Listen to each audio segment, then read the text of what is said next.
Before the gobstopper, before the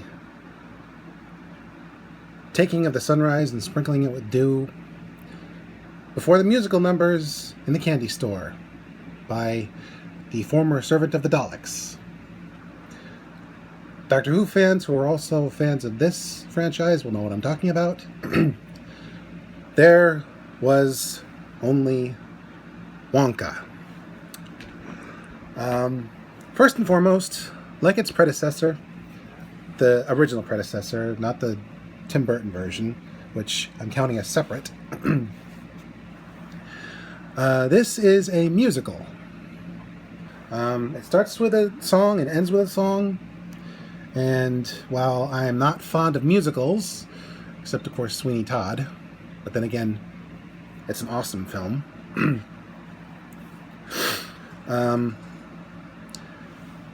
This one,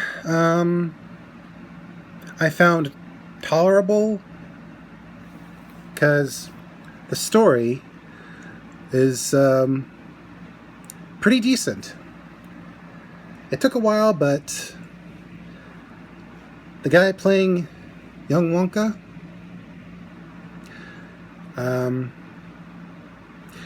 he really did start to feel like a younger version of Gene Wilder's character. This actor, Timothy, that's his first name, Timothy, is doing a pretty good job of realizing classic characters such as the Chocolatier and the main character of the Dune films. And honestly, I can't wait to see where he goes next, because he is talented.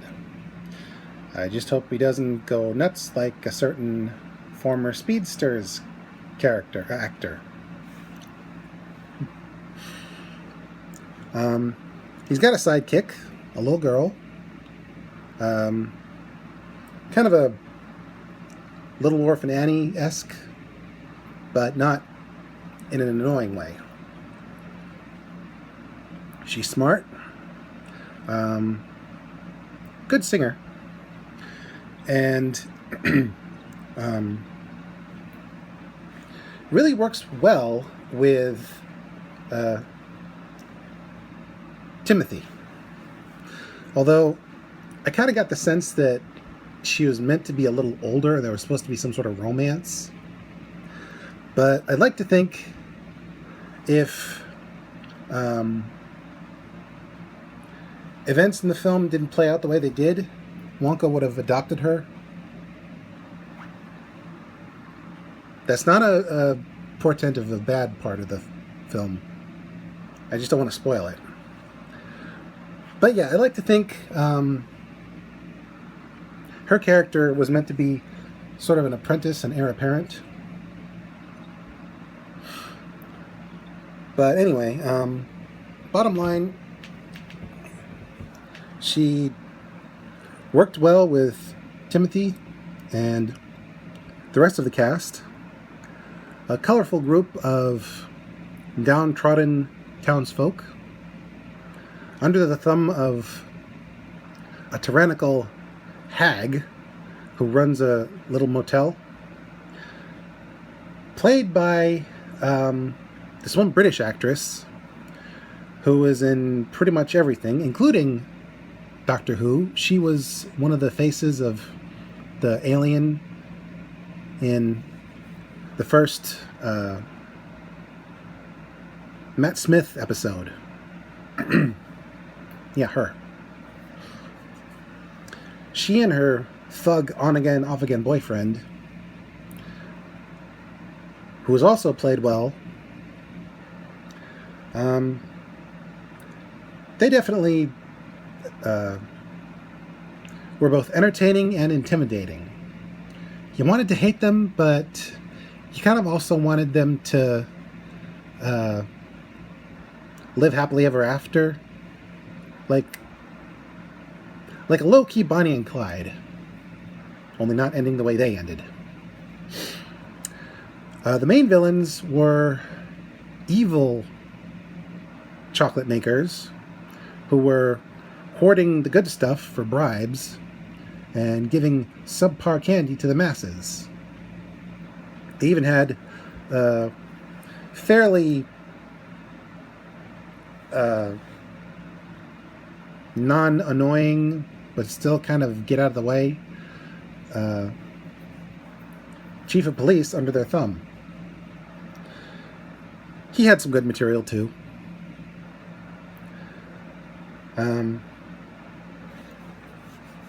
He basically showed what kind of fate awaits anyone who takes bribes. At the very least, edible bribes. Anywho, three main chocolatier villains. They brought Slugworth back, and he was just so slimy. Sort of a more mustache twirly Dick Dastardly type, rather than the Gestapo-esque version that was in the original.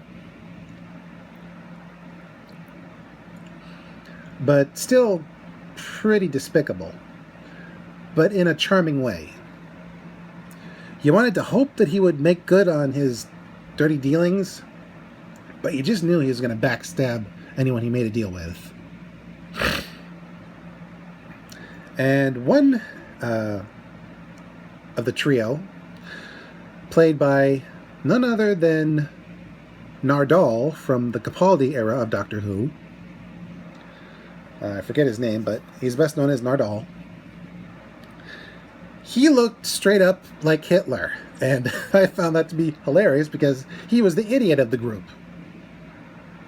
Whenever someone said something subtle, like a double meaning, he would make it obvious. Like, someone would say, oh, they're going to have an accident.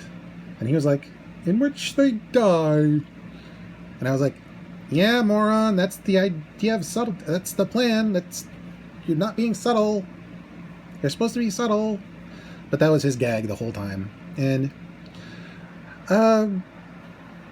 yeah, the villains were entertaining, but you just loved to hate them. And then, of course, there are the background characters, the backup dancers, as it were. Even if one character had one scene in the whole movie, all of them had a good bit of depth and personality. Like, you believed that these people were more than just window dressing. When something bad happened, you did want them to come out on top.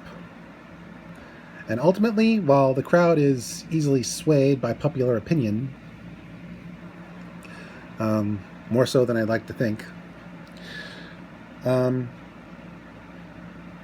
you couldn't hate the townsfolk even if you tried, because they're not bad people.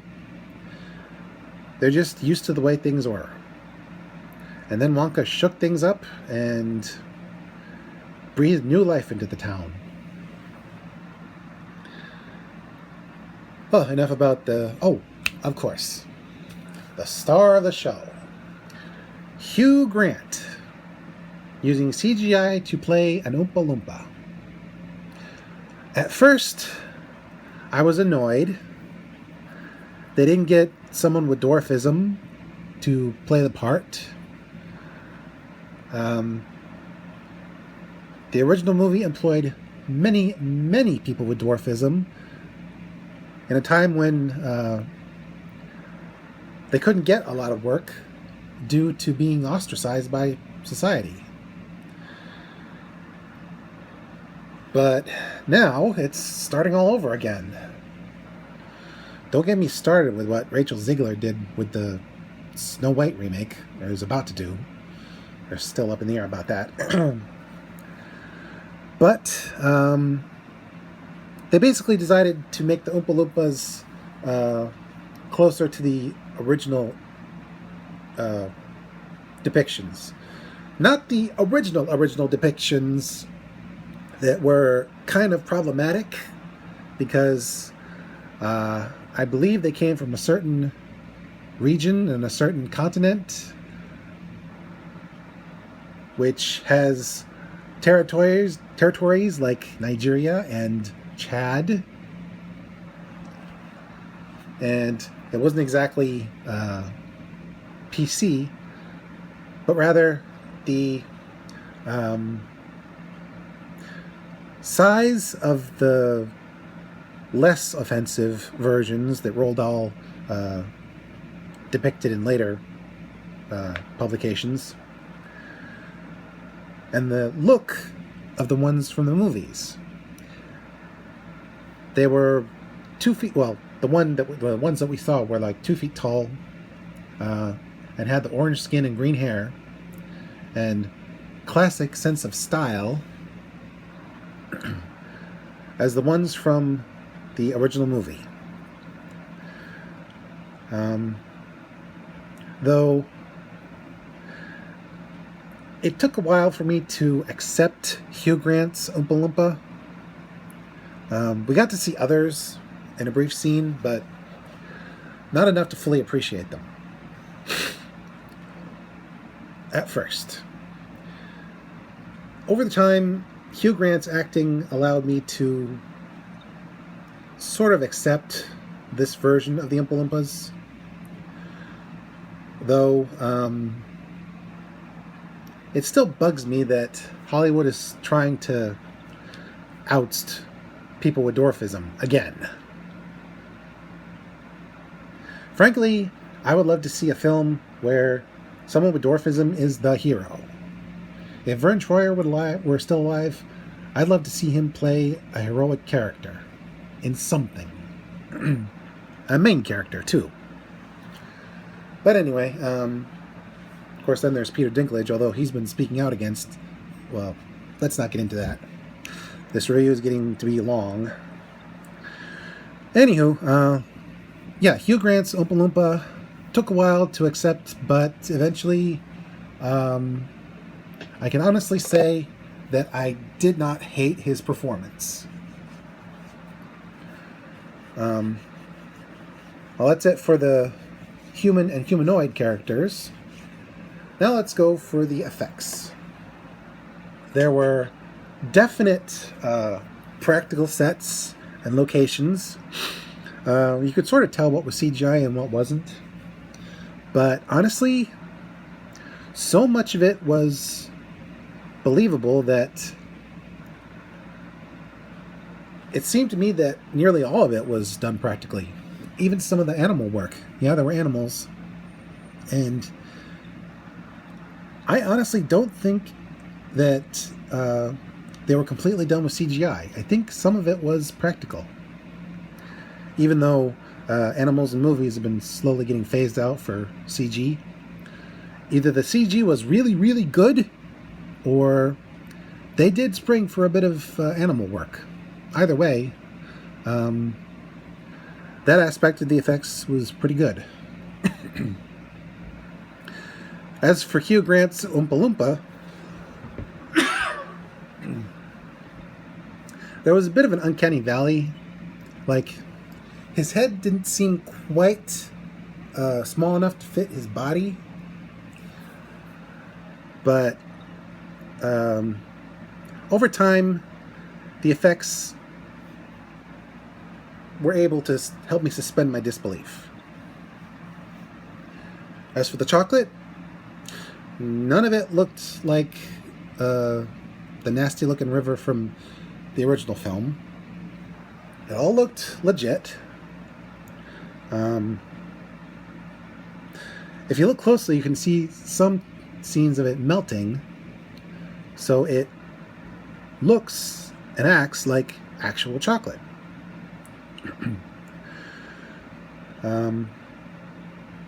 As for the candies themselves, they were inventive. Even back then, apparently Wonka was working on uh, edibles that made you float, and stuff that made you feel experiences, even if you didn't actually have them. And while some of the ingredients did sound a little off, they seemed to work really well. And the effects of some of the ingredients were hilarious.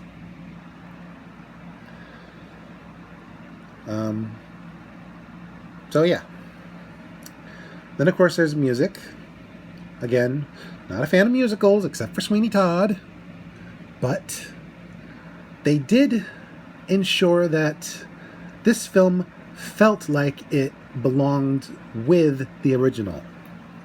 The use of violins and the subtle Oompa Loompa song in places, and of course the proper Oompa Loompa song when Hugh Grant started singing. They made for a familiar but still unique overall sound that made it feel like it was a story about Willy Wonka and his friends and enemies. Overall, some would say they're trying too hard to capture the old magic, but I think here they did manage to capture a little bit of it. Everyone did an okay job. The effects were fairly convincing, and the music gave it a feel of familiarity without being a carbon copy. This one is far more of a treat than what Tim Burton made, even though I did not hate that one either. So yeah, if you're a fan of the original, either movie or books or both, I don't think this one's going to leave a bad taste in your mouth. Although, if you're not a fan of musicals, it is a bit of a sit-through. This is Mr. J signing out and reminding you, try not to binge on the sweets. Besides the fact that the long-term effects are not very good. They do make your teeth kind of sensitive. And sensitive teeth are not fun to be around. Enjoy responsibly. And make sure to pick the scrumdiddlyumptious ones.